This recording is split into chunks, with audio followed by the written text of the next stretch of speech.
Ok, structure, parce qu'on va leur en faire bouffer. On va les cogner là-dedans. Périgueux, toujours en course pour le titre en Fédéral 1, s'est privé de plusieurs bons éléments que le comité Périgord-Agenais se présentait en finale de la Coupe de la Fédération au Stade de France. En revanche, les Bourguignons, tombeurs de la Côte Basque en demi-finale, pouvaient compter eux sur une forte ossature des clubs de Nevers et de Dijon.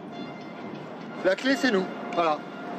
Si on est suffisamment droit dans la tête pour faire abstraction de tout ça, là.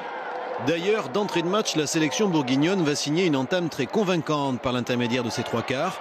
Pierre Sabre a déjà ouvert la marque sur pénalité quand Julien Gevrey accélère le long de la touche. Retrouve à l'intérieur son demi d'ouverture qui lui redonne pour un magnifique envol. Premier essai et déjà 10-0, on joue depuis 7 minutes seulement. Timoré, dominé, la sélection du Périgord-Agenais se fait à nouveau surprendre 15 minutes plus tard. Toujours sur un exploit de l'ailier du Stade Dijonnais, Julien Gevrey, un joueur talentueux passé par Marcoussis. Bon, heureusement qu'on fait une grosse entame. On était surmotivés, on savait qu'en face c'était une grosse équipe. On était surmotivés, je pense qu'on a bien joué, on va pas non plus dire qu'on a très bien joué. Mais la première période va mal finir pour les Vignerons, réduits à 14 après l'expulsion de leur pilier Chaube.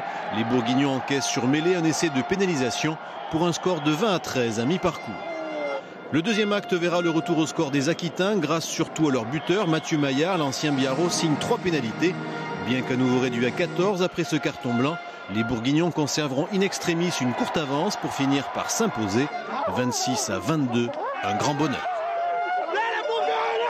Une satisfaction parce que, qui plus est, on est dans une région pas forcément mis en valeur.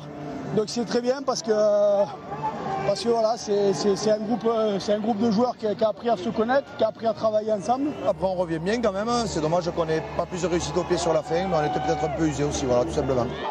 Le comité Bourgogne s'offre donc un second titre amateur après celui décroché en 2004.